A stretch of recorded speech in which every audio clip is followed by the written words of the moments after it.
대체할 수 없는 정통 경제방송 박근혜의 데일리 힌트 시간입니다. 반갑습니다. 오늘은 11월 11일 월요일 방송입니다. 자, 속절없이 무너지고 있습니다. 시장이 이렇게까지 우리나라 시장이 약해야 되는 건가? 문제가 됐던 중국 시장도 그렇지 않았고, 그리고 다른 아시아 시장들도 생각보다 그렇게 한국처럼 무너지지 않았습니다. 근데 한국만 유달리 이렇게 왜 무너지고 있을까요? 네, 이렇게 계속 무너지면 한국 주식 투자할 수 있겠습니까? 해외 주식하고 비트코인하고 뭐 그렇게 빠져나가야 되지 않을까라는 아주 진지한 고민을 해볼 수밖에 없는 한국 시장의 움직임이에요. 여러 가지 기관들도 기관의 역할을 못하고 있고요. 외국인들은 국내 시장에 대해서 썩 좋지 못한 수급을 계속 가져가고 있고, 누가 하나 국장을 받쳐주는 모습이 없습니다. 개인들만 고군분투하고 있고요. 너무 힘듭니다. 그러나 이제 미국 시장은 우리와 달리 또 굉장히 강하게 올라가고 있고, 비트코인 급등에다가 뭐 이런 것들을 하게 되면 국내 시장 주식을 과연 누가 떠나지 않고 배길 수 있을까 할 정도로 너무 취약합니다. 어느 누구 하나가 나서서 시장에 대한 이야기를, 안정화를 꾀할 수 있는 이야기를 아무도 하지 않아요. 네, 그래서 사실 좀 오늘 시장 보면서 상당히 좀 자괴감도 느껴지고 상당히 너무 허탈한 느낌도 좀 들더라고요. 뭐 호재는 별로 그렇게 크게 작용하지 않고 악재는 굉장히 민감하게 작용하면서 시장이 부러지고 있기 때문에, 네, 뭐 사랑초님 말씀하셨지만 무서운 시작이고요. 계속 이렇게 갈까 두렵다라는 생각까지 든다고 말씀하십니다. 자, 시장이 언제 변곡점에 올지 저도 좀 궁금한데 어떤 트리거가 좀 있었으면 좋겠고요. 시장을 좀 받칠 수 있는 그런 그리고 최소한 급등각은 아니어도 시장이 이렇게 허무하게 무너지지 않는 시장 흐름이 나왔으면 하는 생각입니다. 너무 디커플링이 심하고 관세 이슈라든지 여러 이슈들이 있다 하더라도 이 정도여야 하나 이런 생각도 사실 해봅니다. 네, 호텔 크로아상님, 그 다음에 한귀동님 들어오셨고요. 서보현님, 사랑초님, 김효주님 들어오셨고, 에어망님 들어오셨고요. 로드만 데니스님, DK님, 탈감님, 그 다음에 레드369님 들어오셨고요. 안전님, 김정열님, 무거운 엉덩이님 들어오셨고요. 참신한 고구마님 들어오셨습니다. 타시기님도 들어오셨고요. 성우님, 네, 들어오셨고, 조금 어렵네요. 에이스파이럴레이팅님, 네, 뭐 이렇게 말씀 주셨고요. 그 다음에 터미연님 들어오셨고요. 쭉쭉쭉 들어오셨는데, 아무튼 지금 미국 시장과 비트코인 대호황에다가 역시 자금들이 국내 시장에서 좀 빠져나갈 수밖에 없지 않느냐, 이런 이야기들을 하시는 분도 꽤 많고요. 로제님도 진짜 국장 답답합니다 말씀 주시고 있고, 폴 마이너님도 네, 여러 가지 부분에서 말씀 많이 주시네요. 김영광님도 진짜 너무합니다 말씀 주시고, 개구리 올챙님 이분도 말씀을 주셨습니다.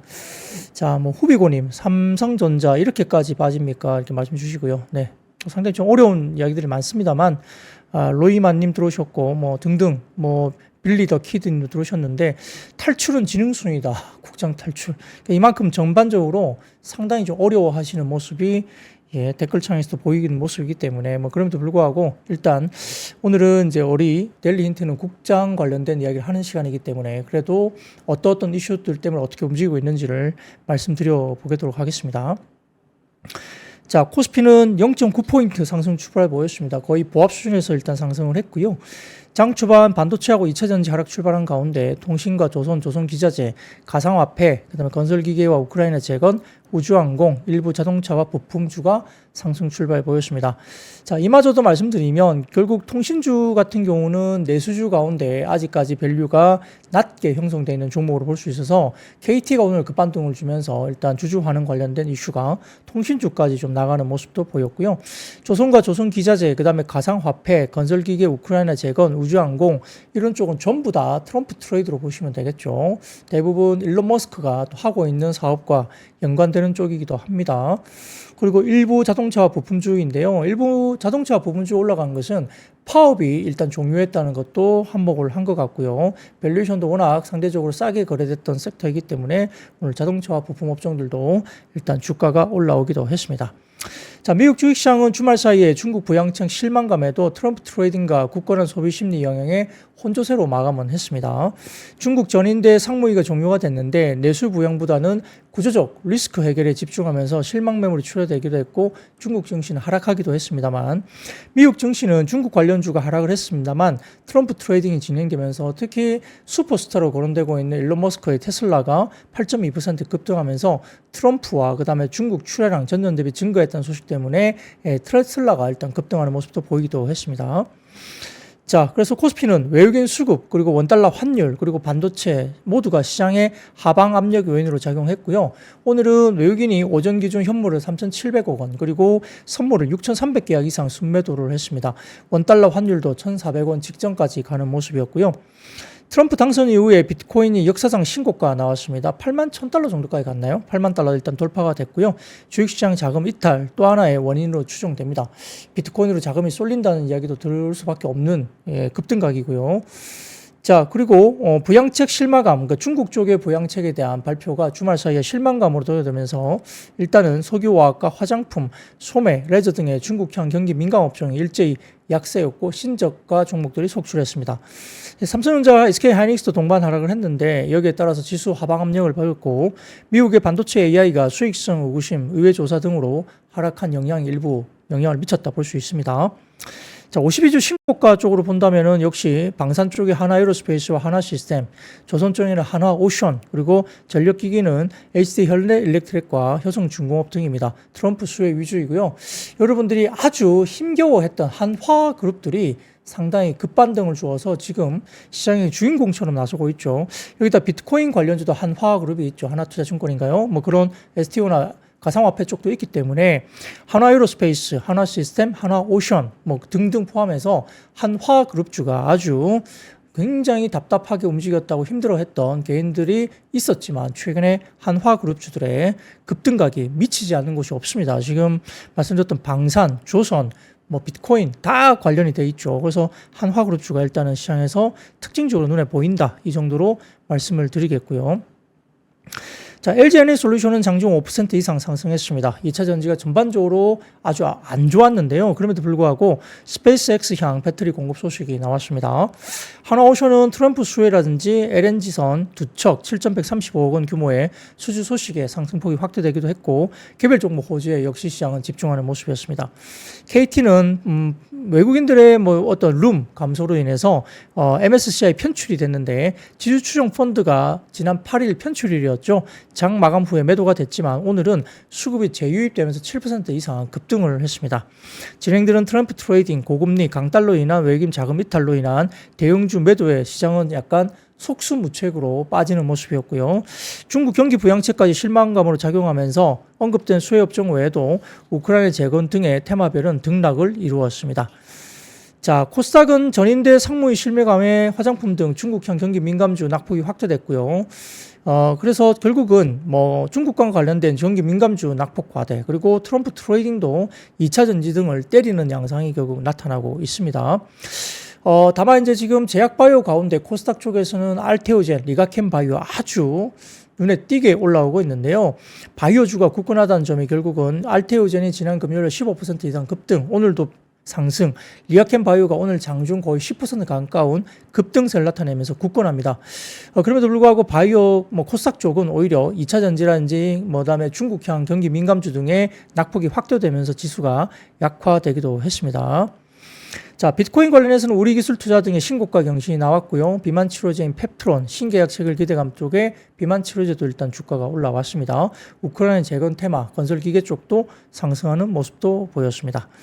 자, 지난 금요일 발표된 중국의 전인대 상무위의 정책이 기대에 미치지 못하면서 동아시아 전반적으로 약세장을 나타내는 모습도 보이기는 했는데 발표된 중국의 재형 부양책 규모가 서프라이즈가 없었고요.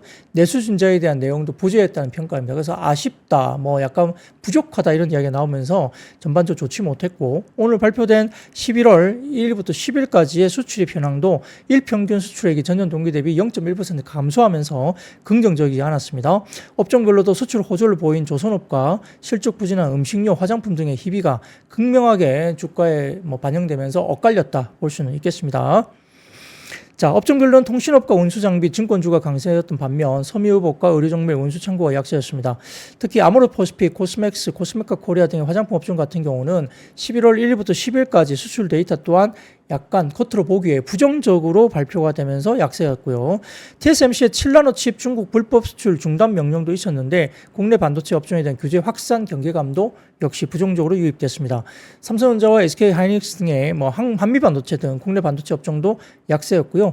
다만 트럼프 트레이딩 영향으로 인해서 삼성중공업 등 조선업종이 강세였고 하나오션, 하나엔진의 경우에도 LNG선 두 척에 대한 7,135억 규모의 신규 수주 소식이 전해지면서 한화그룹의 강세를 보였고요. 방산 또한 강세 보이면서 섹터 내에서 우주산업의 상업화에 대한 기대감이 적용되는 한국항공우주라든지 한화시스템, 세트랙I 등이 강세였습니다. 트럼프 당선 이후에 2차전지 섹터 약세 지속되면서 에코프로비엠이라든지 삼성 SDI 등이 하락세를 보였지만 금일 LG 엔솔 같은 경우는 스페이스X양 배터리 공급 소식이 전해지면서 강세였고요. MSCI 지수 편출 이후에 하락했던 KT는 지난주 실적 발표에서 호실적이 나왔고 밸류업 전략 또한 호평을 받으면서 급반등을 주었습니다. 현대차 등 완성차와 부품 업종들은 현대 트랜시스의 파업 종료 소식이 알려지면서 오늘 급반등이 자동차 섹터에서 나기도 했습니다. 밸류에이션도 싸기 때문에 나올 수 있는 정도 수준입니다. 코스닥은 2차전지 섹터와 화장품, 컨텐츠 등 업종 하락하면서 약세 견인했고요. 업종별로는 화학, 기계, 장비가 약세였고 반면 기타 서비스가 강세였습니다. 따라서 이제 뚜렷한 반등 트리거가 좀 부족한 가운데 금주 12월 FOMC 금리 인하폭 결정지을 지표 CPI나 그 다음에 동행지표 등이 나올 거기 때문에 여기에 주목하는 모습이 나오고 있다. 이렇게 볼 수도 있겠습니다. 자, 많이 힘들어 하시는 것 같습니다. 사랑초님은 이 또한 지나가리요 힘내봅니다 말씀 주셨고요. 다만 여러 가지 부분에서 결국 모르겠습니다. 폴 마이너님은 테마성 순환매만 나타나는 시장이다 되게 힘들다 말씀 주셨고 요게 컴퓨터님은 아직도 국장하는 바보가 있다 말씀 주신 정도로 상당히 좀 힘들어 하시는 것 같아요. 이루다님께서는 돈이 녹아나고 있어서 어찌해야 될지 모르겠다라고 좀 힘든 이야기도 많이 주시네요. 조수연님께서는 개미들만 괴로워하고 있느냐. 기관도 마찬가지일 겁니다. 어떻게 할 방법이 없는 것 같아요. 기관 분위기도 보면 본인들도 되게 힘들어하지 않을까 생각이 듭니다. 근데 글쎄요, 어떤 마인드로 지금 펀드를 운용하고 있는지 궁금은 합니다. 네. 자기 돈처럼 좀 해줬으면 좋겠는데 어떤 마인드인지 궁금은 하고요. 제이돌돌님 저는 바보입니다. 또 말씀 주시네요. 근데 너무 그렇게 생각하지 마시고, 네. 아무튼 체리 괴물님 모두 감사합니다 말씀 주시는데 일단 테마성 순환장 굉장히 힘든 장이고요. 가는 놈만 가는 그런 장이기 때문에 나머지들은 더 빠지면서 상당히 좀 극단적인 괴리가 나타나고 있다 이렇게 볼 수도 있겠습니다. 자, 그러면 매크로 지표 하나 먼저 보여드리겠습니다. 첫 번째 자료인데요. 11월 1일부터 10일까지의 그 수출입니다. 매월 첫 10일 기준입니다. 이 보시면은 밀셋증권의 자료인데 신고가 랠리를 펼치고 있는 미국 증시와 달리 국내 증시의 하방 위험은 커지고 있는 모습인데요. 오늘 국내 증시의 약세 요인을 몇 가지 꼽았습니다. 자, 11월 첫 10일까지의 수출이 전년비 17.8% 하락했습니다. 관선 측이 내놓은 10일까지 수출 잠정치가 총 149억 달러로 전년 동기 대비 17.8% 감소를 했고요. 반도체는 17.4% 증가했고 선박이 373.9% 증가를 했습니다. 다만 승용차는 33.6% 빠졌고요. 석유 제품은 33.2%, 무선 통신기기는 19% 감소했죠. 자, 반도체가 17.4% 증가는 했지만 5, 6월 밑에 올해 중순 정도에 이야기했던 한 4개월 정도에 50% 이상의 YY 증감률이 있었는데 이 증감률이 17.4%로 다소 좀 둔화되고 있다는 점도 반도체에 약간 부정적인 분위기가 아닐까 싶기는 합니다. 특히 중국이 마이너스 14.6%, 미국이 마이너스 37.5%로 수출이 크게 감소했다는 소식 때문에 국내 분위기가 별로 안 좋았다 볼 수 있겠고요. 11월 통계청의 9월 경기 순환식에 따르면 수출은 지난해 2월부터 4개월 연속 둔화 국면으로 진단을 했다는 점도 약간 부정적인 분위기로 코스피가 약간 빠지는 쪽도 역시 이야기가 되겠습니다. 두 번째는 트럼프 관세 리스크 우려 확대인데요. 결국은 트럼프 관세 정책 현실화된다면 우리 경제에 영향에 상당하다는 우려를 표명했다고 알려집니다. 기획재정부 장관이 그런 말을 했다고 하는데요. 바이든 정부가 인센티브라는 당근 정책을 추구했다면 트럼프 행정부는 관세라는 채찍 정책을 통해서 미국으로의 온쇼어링, 그러니까 미국으로 갖고 와서 만들어라, 미국으로 갖고 와서 공장을 지어라, 이런 관련 정책을 강화시킬 것으로 우려가 있다고 합니다. 세 번째로는 외국인의 매도세인데요. 역시 코덱스 200 선물 인버스 레버리지 2배 레버리지인데요. 외국인과 기관의 순매도가 집중되는 모습을 보이고 있고 결국은 지난 9월 초 이후에 최고치를 기록하고 있다고 합니다. 섹터별로는 반도체 장비 등의 국내 증시 핵심 반도체가 약세를 보이고 있고 이와 함께 동반 상승하고 있는 달러원 환율 흐름도 외국인 수급에는 그렇게 우호적이지 않은 상황으로 평가를 했습니다. 자, 여러 가지 매크로 지표들도 녹록하지 않은 이야기이기 때문에 상당히 좀 어려움을 역시 나타내고 있고요. 자, 분위기가 이렇게 되다 보니까 상당히 지금은 개인들이 많이 투자를 했던 섹터들이 급락세가 나타나고 또 신고가 가는 종목들은 계속 신고가를 가기 때문에 신규로 포트폴리오를 그쪽으로 가려고 하니 또 쉽지 않은 모습이죠. 그리고 비트코인이 워낙 좋았기 때문에 최근에 일부 자금들도 비트코인으로 많이 또 몰렸다는 것도 일부 국내 현물 시장에서 조금 어려운 수급 상황도 될 수도 있겠습니다. 기관 외국인이 안 사주고 개인 자금까지 빠져나가면 국내 시장이 조금은 더더욱이나 이렇게 밑빠진 독처럼 상당히 좀 어려운 국면으로 갈 수 있다는 점도 상당히 어려운 하나가 아닐까 생각도 듭니다. 자, 그러면 첫 번째 섹터로 한번 넘어가겠습니다. 첫 번째 섹터는 중국 소비주입니다. 중국이 지방정부 부채 문제 해결을 위한 향후 5년간 10조 위안 규모의 재정을 투입할 예정인데요. 자, 그래서 이런 부분들을 이야기하면서 이 안건은 지방정부의 주요 책임을 통합하는 것을 기반으로 잠재된 부채를 대환하기 위해서 지방정부 부채 한도를 6조 위안으로 증액하는 내용이 포함됐습니다. 자, 다만 시장에서는 이번 전인대 상무위에서 수조 위안 규모의 특별 국채 발행을 발표할 거란 예상이 있었는데 이게 안 나왔죠. 여기에 실망감이 있었던 거예요. 그러니까 아까 말씀드린 대로 지금 부채 문제를 해결하기 위해서 재정을 투입하는데 이게 지금 한도 치환 잠재 채무 심의 제청 안건을 승인했다는 거죠. 그래서 이것이 결국은 추가적으로 일단은 특별구체 발행을 발표할 예상도 있었고 중국 정부 앞으로 재정 정책을 펼칠 여지가 있다고 밝혔는데 구체적인 조치가 아예 안 나온 겁니다. 거기에 따라서 상당히 실망감을 많이 표현할 수밖에 없겠고요. 부양책에 대한 실망감이 커지면서 한국투자증권에서는 보고서를 통해서 미국 대선에서 이 트럼프가 당선된 뒤에 중국 정부가 곧바로 구체적인 추가 부양책을 발표할 것이라는 예상과 다른 결과가 나왔다고 평가를 하면서 부동산과 소비 관련된 세부 정책이 공개되지 않았던 점이 매우 아쉽다라는 평가를 역시 냈습니다. 부정적이라는 이야기죠. 그리고 메리츠증권에서도 역시 시장에서 기대하는 10조 위안에 미달했고 국채로 지방정부 부채 부담을 줄여줄 가능성도 낮아졌다. 또한 지방정부 특수채 일부 제한을 음성부채 차원에 사용하기로 해서 인프라 투자 여력을 일부 소진하고 희망을 품었던 소비 부양과 부동산 지원에 대한 확대 재정 내용은 특별한 언급이 없었다는 것이 부정적이었다는 겁니다. 여전히 기존 문제 해결에 방점을 두었고 신규 수요 부양 조치는 아예 없었기 때문에 12월 경제공착회의에 대해서 기대를 해봐야 될 것이다. 시기적으로 한 달 이상은 기다려야 된다. 그때 또 나올 것을 기대만 갖고 일단 기다려야 된다. 이런 이야기를 하는 거예요. 그러니까 상당히 좀 어려운 모습을 보였습니다.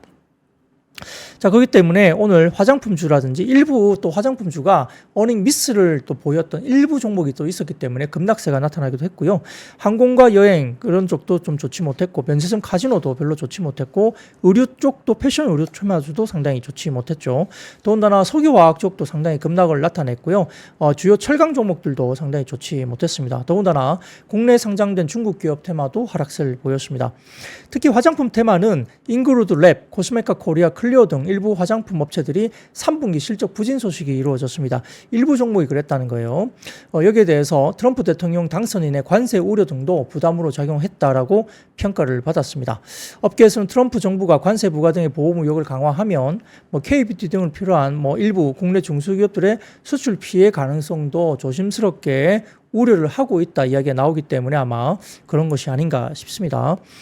자, 그러면 이 삼성증권 자료 하나 들고 와봤는데 중국의 부양 패키지 비교를 해서 지난 2008년 경기 부양 패키지와 24년 이번에 경기 부양 패키지 관련된 비교표인데요. 이렇게 비교가 되어 있습니다. 네, 그래서 자, 재난복구 및 인프라 투자 관련된 부분에 대해서 2008년도에는 상당히 뭐 복구 지원이라든지 철도, 도로, 공항 등의 집행 대상이 나왔었죠. 그래서 선진국 대비 빠른 충격 회복이 나왔었고요. 그 다음에 산업 구조 조정이나 뭐 공급 과잉이 좀 일부 있었지만 어쨌든 상당히 좀 결과가 나왔다는 건데 24년도에는 역시 경기 회복에 대한 시간 소요가 조금 있을 수 있다는 이야기고요.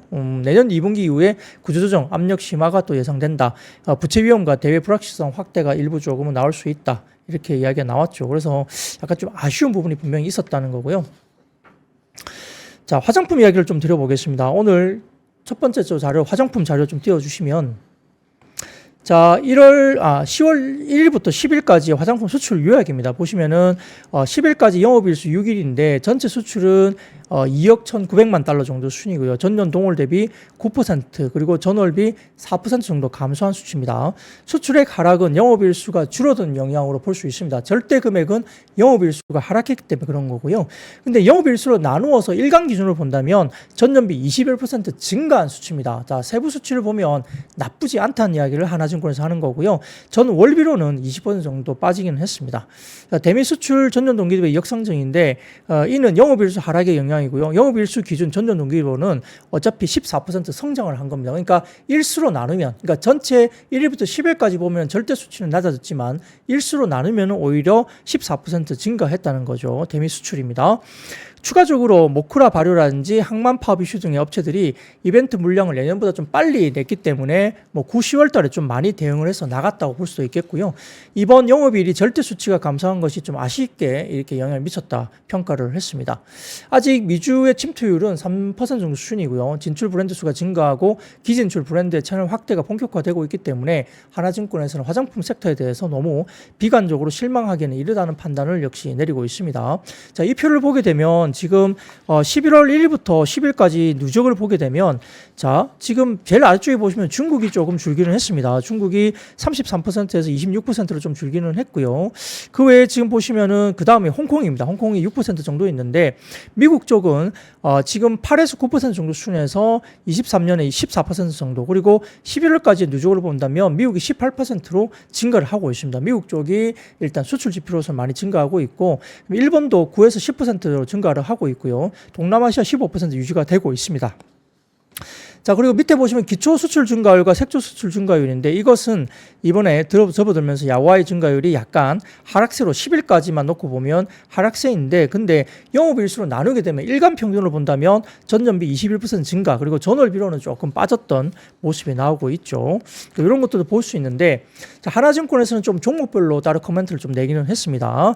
일부 종목의 실적 미스가 나왔다고 그랬죠. 아까 말씀드렸던 뭐 예를 들어서 잉그루드 랩, 코스메카 코리아, 클리오 이런 종목들이 일부 어닝 미스가 좀 나오긴 했습니다만 다만 투매가 나와야 하는지에 대해서는 의아해하고 있다라고 평가를 했는데 코스메카 코리아 같은 경우는 잉그루드 랩의 부진이 아쉽지만 한국 법인은 참 잘했다라고 분석을 했고요. 고객군 증가, 제품 믹스 개선으로 체질 개선이 이루어지고 있고 이전에는 인지도 높은 고객들이 많지 않았지만 현재 상위 고객군은 비중국 수출 주도 브랜드 그리고 아마존 상위 랭크된 브랜드 수가 상당히 대다수로 보인다는 겁니다.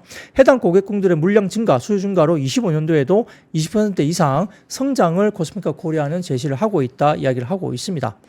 자, 잉그루드 랩에 대해서 질문이 많이 받고 있는데 굿몰레큘을 뺏기는 것이냐, 뭐 회사 연급이 정상적이냐 이 이야기인데요.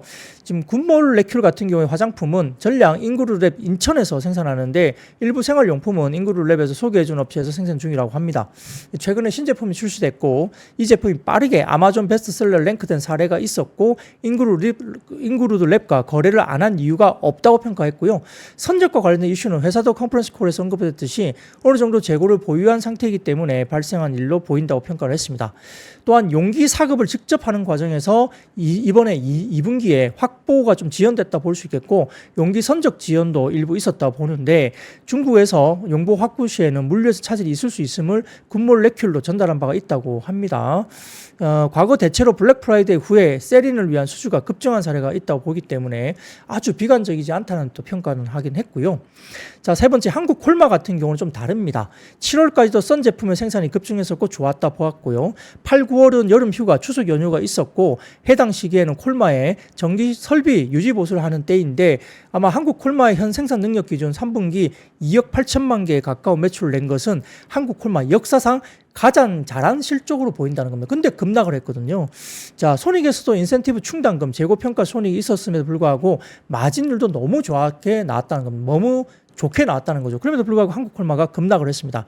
미스한 부분은 미국의 재고평가 손과 SK이노엔의 실적, 미스 부분이 일단 대부분이었는데 금일 수출도 영업일수 영향, 그리고 법도 일부 변경됐고 항만 파업 이슈, 그리고 전반적으로 중국에서 미국으로 들어가는 보복 관세 막기 전에 물동량이 약간 급증한 면도 있으면서 업체들이 이벤트 물량을 빨리 좀 대응했다. 이 부분이 약간 이번에 11월 달에 숫자가 약간 슬로우하게 나온 것도 이유가 있었다 파악이 됩니다.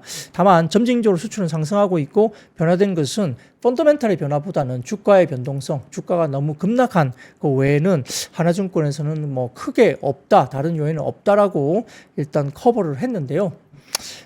관련해서 화장품 섹터가 반등을 줄지는 한번 지켜봐야 되겠죠. 뭐 어떨지는 저도 모르겠습니다만 어쨌든 상당히 좀 아주 적극적으로 일단 화장품 섹터에 대한 이야기를 방어를 이제 코멘트를 냈습니다. 시장이 어떻게 반응할지 일단 좀 지켜봐야 되겠죠. 결국 그 중심에는 아마 실리콘2가 있을 것 같아요. 미국향 관련된 이슈들이 있기 때문에 실리콘2가 어떻게 실적 발표를 내냐에 따라서 방향성이 또 갖추어질 것 같습니다. 자, 그러면 두 번째 섹터입니다. 오늘 반도체 관련주 주가들이 빠졌는데요. 역시 뭐 미국의 반도체 칩스법 관련된 폐기 우려가 트럼프 당선 이후에 좀 지속되고 있는 상황이고요. 삼성전자는 텍사스주 테일러에 약 23조 5천억을 들여서 반도체 파운드리 공장을 짓고 있고, 하이닉스 같은 경우는 인디애나주에 후공정 생산 기지를 건설하면서 약 5조 2천억 정도를 투자하기로 한 바 있습니다. 그래서 칩스법을 폐기하거나 보조금 규모를 축소하면 미국의 공장 건설이 좀 힘들어질 수 있다는 건데, 자, 기본적으로 트럼프 행정부는 미국의 온쇼링을 하는 게 이제 기본적인 거거든요. 그렇기 때문에 글쎄요, 칩스법을 완전 폐기한다? 이건 조금 아직은 너무 빠른 생각이 아니냐 이런 생각 좀 들기도 하고요. 또 미국의 공장을 짓고 있는 건데 그걸 못하게끔 할까? 이런 생각도 사실 해볼 수 있죠. 물론 뭐 어떻게 될지는 모르겠습니다만 사실은 미국도 결국은 미국의 공장을 지어라. 트럼프 이야기는 그거잖아요. 근데 그걸 하겠다고 들어가고 있고 약간 칩스법을 통해서 지원금을 받고 있는데 문제는 이 지원금의 유부죠. 그 부분들은 향후에 좀 지켜볼 필요가 있겠습니다. 자, 그 다음 표를 보여드리면 1일부터 10일까지 수출 금액입니다. 보시면은 전년 동기 대비 17.8% 감소를 했는데 조업일수를 고려한 월 일평균 수출액은 21억 3천만 달러로 0.1% 감소한 가운데 주요 수출 품목 중 반도체는 일평균 수출 금액이 17.4% 증가했다고 보입니다. 자, 증가를 했음에도 불구하고 이렇게 주가들이 빠지는 것은 역시 칩스법 관련된 우려가 있는 것과, 그리고 말씀드린 것처럼 5월, 6월, 7월 이때쯤에 YY 증감률이 50% 이상 계속 나왔는데 지금 수출 품목 반도체 증가율이 17.4%로 증가율이 조금 더디게 가고 있다. 이 부분이 약간 반도체 쪽도 오늘은 좀 좋지 못한 일이 아닌가 생각이 듭니다. 다만 DB금융투자에서는 내년 반도체 연간 전망에 대해서 결국 AI 반도체 제조, TSMC 그리고 HBM은 SK 하이닉스의 선두주의를 그대로 유지를 할 것으로 본다 이야기를 했고요. 25년 2분기부터 25년 3분기까지 엔비디아 B300이 공급되면서 HBM3E 12단 수요 역시 동일한 궤적이 전망된다고 보고 있고, 결국 HBM 공급 과잉 이슈는 삼성전자의 HBM3 12단 진입 등의 HBM 격차 축소가 발생할 때 고려를 해야 될 것으로 본다고 평가를 했습니다. 레거시 DRAM 제품은 회복이 더딘 B2C 수요와 중국의 CXMT의 레거시 물량 증대로 아마 올해 3분기부터 일부 고객사들의 판가 저항이 좀 시작되고 있다고 보는 하는데, 그럼에도 불구하고 다행인 점은 삼성전자와 하이닉스의 마이크론 모두가 캐펙스 절제 기조와 함께 수익성 위주 전략을 표명하고 있다는 점에서 그렇게 너무 부정적이지는 않다고 보고 있는 것 같습니다. 그래서 여러 가지 부분에서는 반도체 업종 내에서 역시 하이닉스라든지 그 다음에 일부 관심 종목으로 소부장 가운데 유진테크 정도를 DB금융투자에서는 관심주로서 거론을 하고 있습니다. 자, 그래서 반도체가 상당히 좀 어려웠던 오늘 하루였는데 특히 좀 이슈가 됐던 종목은 이수 페타시스입니다. 이게 개인 투자자 입장에서 상당히 화가 나는 스토리가 될 수 있죠. 사실 지난번에 이수 페타시스 관련해서 증자설이라든지 그 다음에 2차전지 소재 기업들 관련된 M&A 이슈가 시장에서 루머로 돌았을 때 관련해서 명확하게 이야기를 안 해줬고요. 그 다음에 금요일 날 이 관련해서 공시를 6시 40분인가요? 거의 뭐 올범위 공시 비슷하게 이렇게 주말 바로 직전에 이게 공시를 내면서 개인 투자자들이 조금 이렇게 관련해서 아주 좀 너무 이건 좀 회사가 좀 너무한 거 아니냐 이런 이야기를 일부 하는 고객들도 꽤 있었습니다.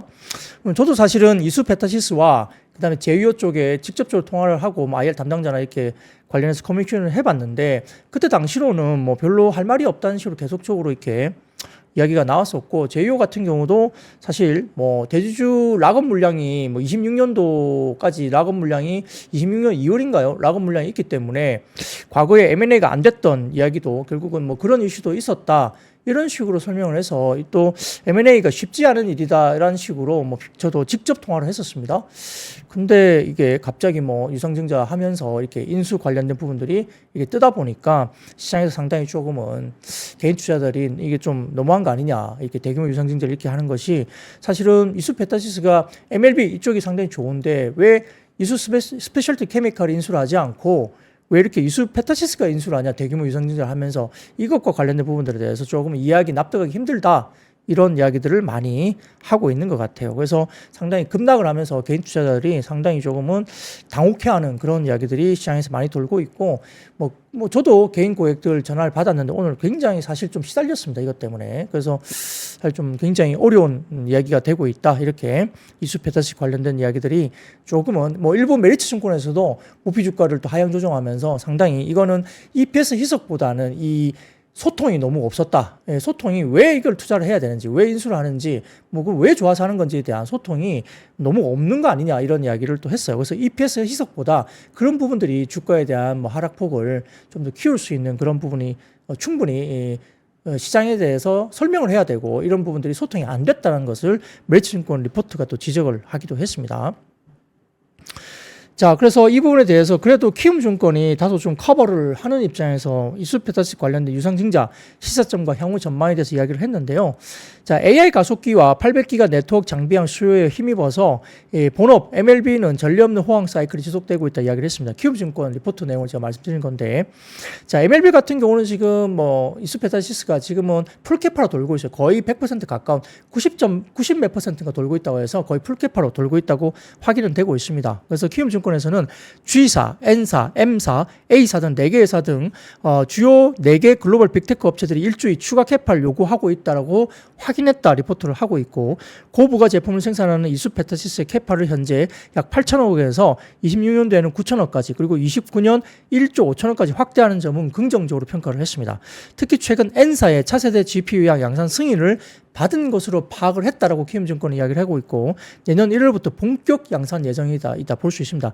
지금 올해 이수페타시스의 영업이익이 한 1,000억대 정도 뭐 추정이 되고 있는데 내년의 추정치는 지금 가이던스가 1,700억대 정도까지 가이던스가 나와 있기 때문에 본업에서의 성장은 내년에 충분히 있다라고 시장은 보는 것 같습니다.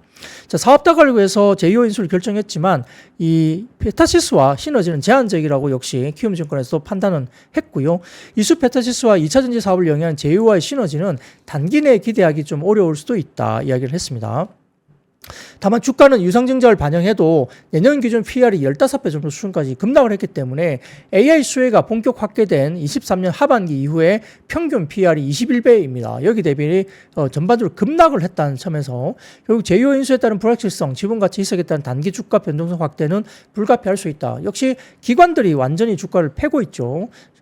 손절을 하고 있는 것 같습니다. 그러나 N사양 신규 제품 공급 등 여전히 AI 시장 확대의 수혜가 가장 큰 국내 업체 중에 하나로 중장기로서는 긍정적 시각은 키움증권에서는 그대로 중장기적으로는 긍정적으로 유지를 하겠다라고 리포트를 했습니다. 근데 이게 증자 이슈 등을 포함한 뭐 기관들 그리고 개인들의 약간 뭐라 그럴까 불신이 아직은 좀 있는 상태이기 때문에 이 수급전 이슈가 좀 더 큰 것 같아요. 그래서 뭐 길게 뭐 6개월, 1년 지나서 주가가 얼마인지는 잘 모르겠지만 단기적으로는 이런 불신이라든지 좀 개인 고객들이 화가 많이 나 있는 것 같습니다. 여기에 대해서. 그래서 상당히 조금은 아마 수급 쪽으로 좀 쏠림이 상당히 좀 어렵게 일단 오늘 보였다는 거고요. 뭐 리바운딩이 나올지 모르겠습니다. 오늘 시간에서 아까 제가 방송 들어오기 전에 보니까 뭐 강보합, 보합 수준에서 거래가 되고는 있는데 추가적으로 시간에서는 더 빠지지는 않고는 있었습니다만 기관들이 일단 급하게 주식을 더 많이 팔았고 아마 일부 외국인들이 한 4, 50만 주 일단은 저점에서 매수가 좀 일부 들어왔다는 점 때문에 어떨지는 내일 정도 봐야 되겠죠. 자, 그런 것들도 지금 시장에서 오늘 논란이 좀 있었다 이렇게 이야기를 할 수 있겠습니다. 참 세 번째 이슈입니다. 오늘 역시 트럼프 트레이드 관련된 우주항공과 자율주행, 조선 등이 상승세를 보였는데 지난번에도 일부 증권사 리포트를 통해서 제가 언급드린 것처럼 방산이라든지 그다음에 조선 뭐 이런 쪽도 상당히 트럼프 트레이드 수혜주로 거론될 수 있다는 거였고 역시 일론 머스크가 슈퍼스타로 등극했기 때문에 우주항공이나 자율주행, 머스크가 하고 있는 그런 관련된 섹터들이 역시 여러 가지 뭐 허들들을 상당히 좀 많이 없애줄 것이다. 정부 입각이 될 가능성이 높게 형성되고 있기 때문에 그런 이야기가 나오고 있죠. 최대 수혜자가 결국 일론 머스크인 것 같습니다. 그래서 완전 주행 우주 사업에 대한 수혜를 받을 것을 볼 수밖에 없는 상황이고요. 여기에 따라서 뭐 정부 규제를 없애는 효율화 부서를 아마 일론 머스크가 부서를 이끌 수도 있다라는 이야기가 제기되고 있기 때문에 그리고 지금 푸틴 대통령과의 뭐 여러 가지 뭐 그리고 젤렌스키 대통령과의 뭐 전화통화 이 부분에서 일론 머스크가 같이 동참해서 같이 전화통화를 했다는 이야기까지 들리고 있기 때문에 그만큼 지금 트럼프 대통령의 신임을 일론 머스크가 상당히 크게 받고 있다는 이야기가 나옵니다. 여기에 따라서 테슬라도 8.19 급등세를 보였고 오늘 우주항공 산업 뭐 제노코는 뭐 핀수 이야기가 나왔었죠. 그리고 뭐 LK3양, 하나시스템, 한국항공우주, HVM 뭐 이런 이야기도 나왔고요. 그다음 자율주행차 뭐 피런티어를 라이콤, SOS랩 그다음에 HL 만도 등도 그렇고 남북 경협 테마라든지 그다음에 조선업 관련해서도 좋았습니다. 조선업은 뭐 윤 대통령과 트럼프 당선인 대화를 통해서 통화를 하면서 조선업 협력 필요 언급이 모멘텀으로 지속되고 있는 상황이고요. 여기에 따라서 조선과 조선 기자재 업종들도 주가가 올라왔습니다. 자, SK증권에 따르면 트럼프 한국조선업이 필요하다는 뭐 이야기를 하면서 결국 SK증권에서도 역시 신저가 지수가 약간 빠지고는 있는데 그럼에도 불구하고 지금 한국조선업의 도움과 협력이 필요하다는 이야기가 나오면서 급등각이 나왔고 트럼프 당선에 따른 조선주의 투자 포인트를 SK증권에서는 미국 해군의 함정 MRO라든지 북미 지역의 LNGC 수주라든지 그다음에 중국의 조선업에 대한 제재 이런 것들을 가지고 상당히 긍정적인 이야기를 할 수 있다라고 SK증권에서는 조선업에 대해서 이야기를 했고요. 자, 그다음 리포트 하나 보여드릴게요. 리포트 하나 보여드리면 이겁니다. 지금 뱅크 오브 아메리카 관련된 리포트인데 여기에 선수촌이라는 플랫폼에서 올려주신 자료인데 뱅크 오브 아메리카의 그 코리안 쉽 그러니까 한국의 조선업종에 대한 매수 의견 관련된 리포트를 이야기하면서 10월부터 신조선가 지수가 정체되거나 약간 빠지고는 있는데 그 범위는 역시 중국의 벌크 선가의 하락에 기인한다라고 리포트를 했다고 내용을 보고 있습니다. 그래서 10월 접어들어서 한국과 중국의 선가 갭이 더 극명하게 나타나면서 사상 최대치까지 선가 갭이 벌어지고 있다는 이야기를 하는데요. 결국 한국 조선업종 같은 경우는 척당 계약 금액이 클락슨 기준으로 봐서는 전월비 66% 급증을 했지만 중국의 조선 같은 경우는 척당 계약가가 하락하면서 전월비 37%나 급락을 했다고 합니다. 그러다 보니까 이러한 한국과 중국의 선가 갭이 사상 최대치까지 벌어지는 상황이기 때문에 결국은 10월부터 신조선가 지수가 일부 정체가 되고 있습니다만 한국 조선업종에 대해서는 매수 의견을 줄 수밖에 없다 이런 이야기를 하고 있는 것 같아요. 그 이야기를 이 리포트가 하고 있다는 이야기를 하는 겁니다. 자, 그리고 그 다음 표 보여드리겠습니다. 그 다음 표 보여드리는데 하나증권 자료인데요. 미국 산업재 업종의 투자 증가 가능성에 대해서 언급을 하면서 한국의 전력기기와 전기 그리고 조선 우주방산 이쪽을 봐야 된다는 이야기를 역시 하는 거죠.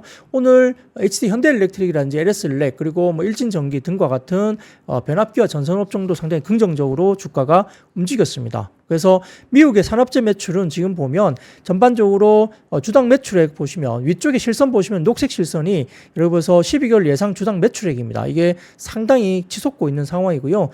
산업재 매출액 대비 캐펙스 비율은 점점 줄고 있죠. 그렇기 때문에 전반적으로 매출액 대비 투자 비율은 22년 이후에 최저치까지 되어버리니까 산업재 섹터의 투자 증가 가능성은 염두에 둘 수밖에 없다. 그러니까 매출액은 계속 늘고 있는데 캐펙스 비율은 줄어드니까 이 캐펙스를 이 매출과 관련해서 같이 동행해서 캐펙스를 누릴 수밖에 없다 이런 이야기를 하고 있는 것 같고 자, 두 번째 도표를 보시면 막대 그래프 보시는데요. 미국 산업재 캐펙스와 국내 전기 전력기기 그리고 조선, 우주항공, 기계건설업종들의 매출액과는 상관계수가 상당히 높은 편입니다. 이 보시면은 전기, 전력기기 이쪽이 0.8로 상당히 높고요. 변압기 쪽이 좋은 거였죠. 전선과. 그리고 조선업종도 0.8로 상당히 높습니다. 그리고 우주항공 쪽은 0.7, 그리고 석유와 가스는 0.6, 그다음에 해운사는 0.6, 그다음에 기계 0.6 정도 되고요. 그 다음에 건설이 0.5 정도 되니까 건설, 변압기, 뭐 전기 이쪽도 말로 그 조선, 우주항공 뭐 이런 쪽이 상당히 상관계가 높기 때문에 긍정적으로 볼 수밖에 없다는 거고, 제일 아래쪽에 도표 막대그래 보시면 국내 전기, 전력기기, 조선, 우주항공, 기계, 건설업종 내에서 해외 매출 비중이 높은 기업들의 비중 확대에 유효하다는 건데, 해외 매출 비중이 높은 평균적으로 보면 HT 현대건설기계가 91%고요. 두산 에너빌리티가 76%, 그리고 HT 현대엘렉트릭이 59%, 현대 로템이 51%, LS엘렉이 45%, 그다음에 HD 현대인프라코어가 41%. 그러니까 이런 종목 중심으로 해외 쪽의 매출 비중이 높은 회사 중심으로 긍정적으로 접근을 해보자라고 이야기를 하고 있는 것 같습니다. 자, 이게 오늘 하나증권에서 나온 리포트이니까 이 섹터들이 지금 힘을 받고 주가들이 움직이고 있다라고 볼 수도 있겠습니다. 자, 그러면 네 번째 섹터로 넘어가겠습니다. 역시 아까 말씀드렸던 트럼프 당선인이 푸틴과 우크라이나 전쟁 관련된 통화 소식 등의 건설기계와 우크라이나 재건 관련된 남북 경협까지도 주가들이 좋았다 볼 수 있는데, 역시 관련해서 푸틴 대통령과 통화를 하면서 지금 트럼프 당선자가 유럽 대륙의 평화라는 목표에 대해서 논의했고, 트럼프 당선인은 우크라이나 전쟁의 해결을 논의하는 후속 대화에 관심을 보였다고 전해지면서 이 전쟁을 격화시키지 말라라고 이야기를 했다고 이야기를 하죠. 그래서 이야기가 나오고 있고, 또 지금 트럼프 당선인의 장남인가요? 차남인가? 어쨌든 아들 중에 한 명인 것 같은데 정확하게 기억은 안 납니다만, 그 아들 중에 한 명이 일단 지금 트럼프 그 대선 당선자의 그 캠프에서 상당히 실권을 가지고 이야기를 많이 하고 있다고 하는데, 지금 트윗이나 SNS를 통해서 이 젤렌스키 대통령에 대해서 38일 뒤에 용돈 떨어질 거다 이렇게 이야기를 했다고 해요. 그러니까 미국이 일단은 돈을 안 주면 젤렌스키 대통령이 우크라이나가 이 전쟁을 칠 수 없다는 이야기를 하는 것 같아요. 그러니까 젤렌스키 대통령은 38일 뒤에 용돈이 떨어질 거야 이렇게 트윗을 했다고, SNS를 했다고 그러거든요.